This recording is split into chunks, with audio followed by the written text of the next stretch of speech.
Hey there, this is Sherry McClurkin. I'm trying out YouTube Live for the first time.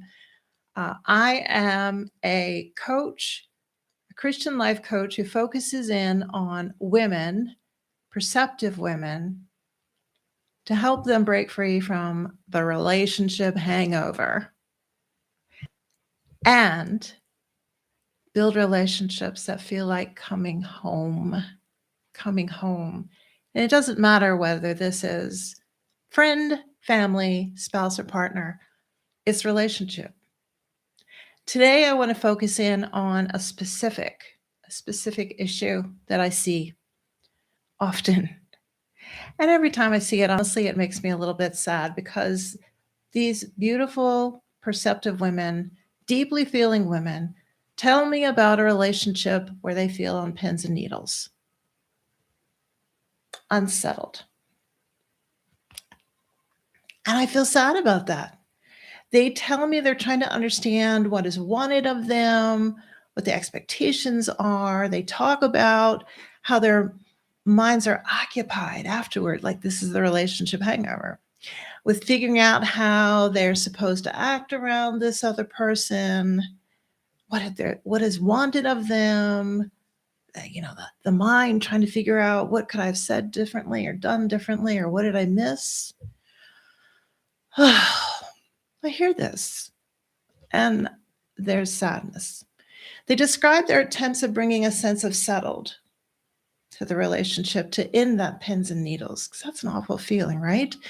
They're trying to be more available, maybe, or they're not asking too much of the other, or they're doing their best to understand and take care of what the other person's needs are. They're going along with things they're not really interested in, but it's worth doing in their mind at that time for the peace of the relationship. And they're probably staying quiet. They're staying quiet when there's mixed messages in particular.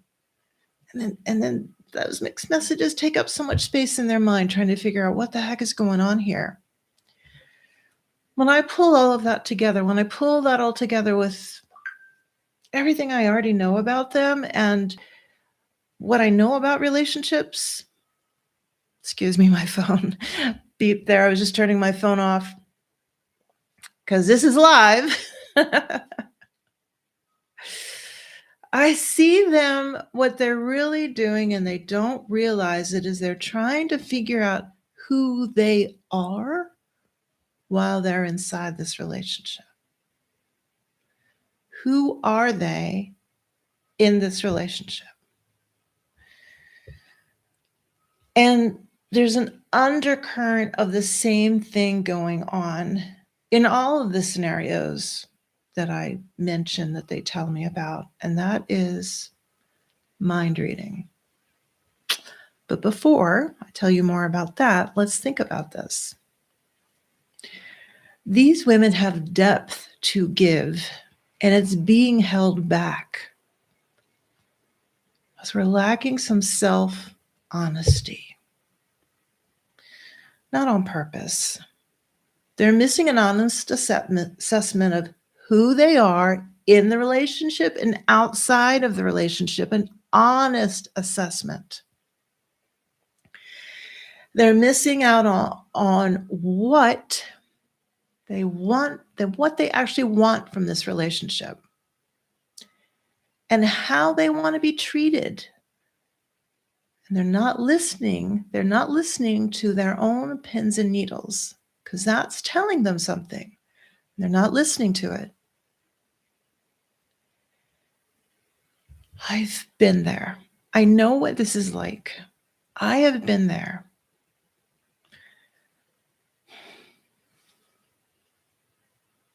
I also know you don't have to be there. I know there's a different way to go about doing relationships.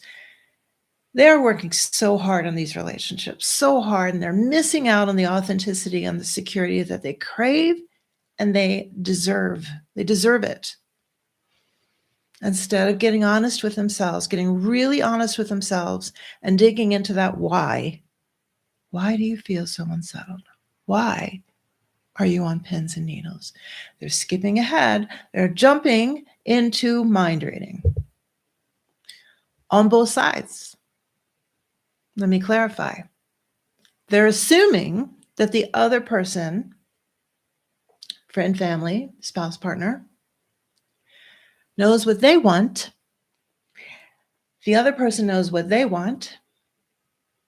And they're assuming they can accurately guess. They can accurately guess what the other one wants. And they're sitting in that.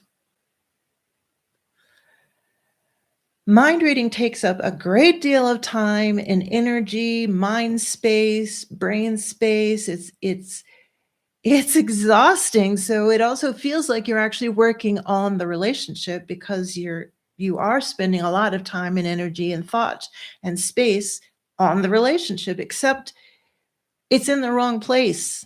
It's misguided. It's missing the real point. So the unsettledness grows and the pins and needles grow, and they're not really getting what they want. It's not that there's a problem with being more available, or there's not a problem with any of those other things. I'm going to call them tactics. That not asking too much and all those things I listed. They do have a place, and those things do have a place in some relationships. Not always, and not all relationships. There is a place for those things.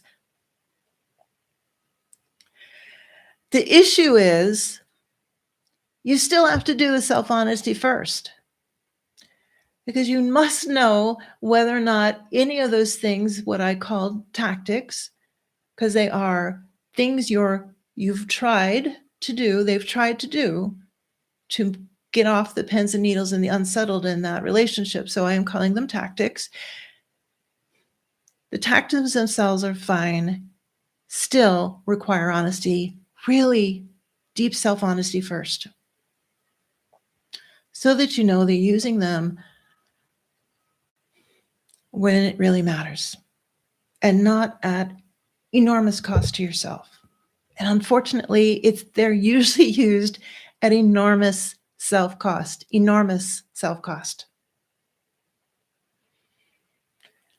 So once you stop the mind reading, once some of the women I've worked with have stopped the mind reading, and the self-honesty can open up, because the mind reading is taking over. Once we can get through the mind reading, the self-honesty opens up, and you start being able to look at the answers to those questions of who you are, what you're wanting, why you're even in this relationship, how you want to be treated. You can find answers. You can find answers.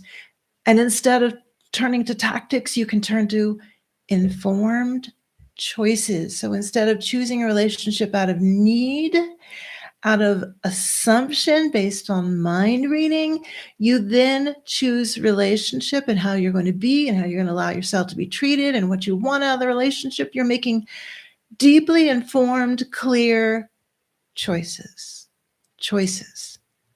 because now you're honest. That's self-honesty. Without the self-honesty, unsettled pins and needles, they remain, they grow. No matter how hard you work on that relationship, you've got, no matter what tactics, you've got to use the self-honesty first. And that's heartbreaking when they don't realize that, because using mind reading and tactics, they're losing in that relationship. The other one probably doesn't even see that there's a problem, right? The other one doesn't really see that there's a problem. There's not a mutual understanding because we're not approaching the relationship with honesty, with self-awareness. It's not that women aren't self-aware, they just get lost. They got lost in this relationship, and the mind reading is one of the ways they got lost. The richness and depth of their feelings is stifled and unappreciated because of the mind reading and the lack of self-honesty. It is heartbreaking. If you see yourself in this, if you suspect you might be using mind reading or lacking in self-honesty in the relationship, if you'd like to learn more, There is a way to do relationships differently. I invite you to reach out to me. All my contact information is in the description below. Reach out to me. Let's have a no strings attached, very simple, short little chat about where you are, what you're looking for, what your goals are, and let's see if we can get something going there. Maybe there's a fit. What I offer and what you're needing, let's see if there's a fit. Let's see what self-honesty might look like for you in your relationship, so you can start enjoying the authentic connection you desire and you deserve. My blessings to you.